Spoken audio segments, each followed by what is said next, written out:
10వ తరగతి చదువుతున్న 16 సంవత్సరాలు ఉన్న ఒక బాలిక తన తల్లిని అతి దారుణంగా హత్య చేసి చంపేస్తుంది.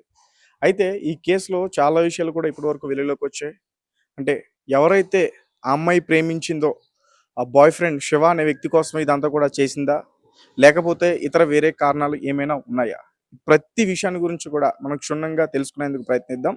ప్రజెంట్ ఎక్కడైతే ఈ అంజలి నివాసం ఉంటున్నారో వాళ్ళ ఫ్యామిలీతో కలిసి ఆ ఇంటికి మనం రావడం జరిగింది.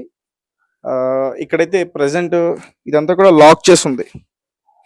సో ఇక్కడ మనం చూడొచ్చు ప్రజెంట్ ఇదంతా కూడా లాక్ చేసి ఉంది. సో అంటే ఇన్సిడెంట్ జరిగిన తర్వాత పోలీసులు వచ్చి ఇక్కడ నుంచి క్లూస్ అన్ని కూడా కలెక్ట్ చేసుకుని దీన్ని లాక్ చేశారు. అయితే ఇక్కడ మనం బ్లడ్ మార్క్స్ కూడా చూడొచ్చు. అంటే డెడ్ బాడీని తీసుకెళ్తున్నప్పుడు ఇవన్నీ కూడా ఈ బ్లడ్ మార్క్స్ ఇప్పటికి ఈ ఇన్సిడెంట్ జరిగి 3 days అవుతున్నా ఆ బ్లడ్ మార్క్స్ అన్ని కూడా ఇక్కడనే ఉన్నాయి. రైట్, ఇప్పుడు ఎక్కడైతే ఆమె హత్య చేయబడిందో అది కూడా నేను చూపించే ప్రయత్నం చేస్తాను. ఎందుకంటే ఈ హత్య కిచెన్ లో జరిగిందంటూ కూడా చెప్తున్నారు. అండ్ ఒకసారి దాని గురించి కూడా నేను పూర్తిగా చెప్పేందుకు ప్రయత్నిస్తా. సో ఇన్సిడెంట్ జరిగిన ఏరియా ఇది. సో పాపం ఆమె అంజలి ఎవరైతే చనిపోయారో ఆమె అక్కడ వంట చేసుకుంటూ ఉంటుంది. అదే టైంలో ముందుగా ప్లాన్ చేసుకున్న ప్రకారం ఎవరైతే పగిళ్ళ శివ అని చెప్పేసి మనం చెప్పుకుంటున్నావో ఆ వ్యక్తి వచ్చి ఆ చీరను పట్టుకుని ఉన్నాడు. ఆ మహిళకి ఊపిరాడకుండా ఒక చీర అనేది ఆమె పీకపై కప్పేసి ఆమెను పట్టుకుని ఉన్నాడు.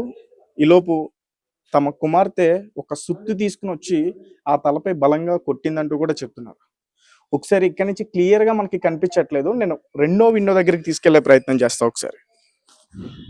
సో ఇప్పటికీ కూడా ఏదైతే హ్యామర్ సుత్తితో దాడి చేస్తుందో అవన్నీ కూడా ఇక్కడ క్లియర్ గా అయితే ఉన్నాయి. పోలీసులు కూడా ఇంకా వాటిని స్వాధీనం చేసుకోకపోవడం మాత్రం కొంచెం ఆశ్చర్యంగా కనిపిస్తూ ఉంది.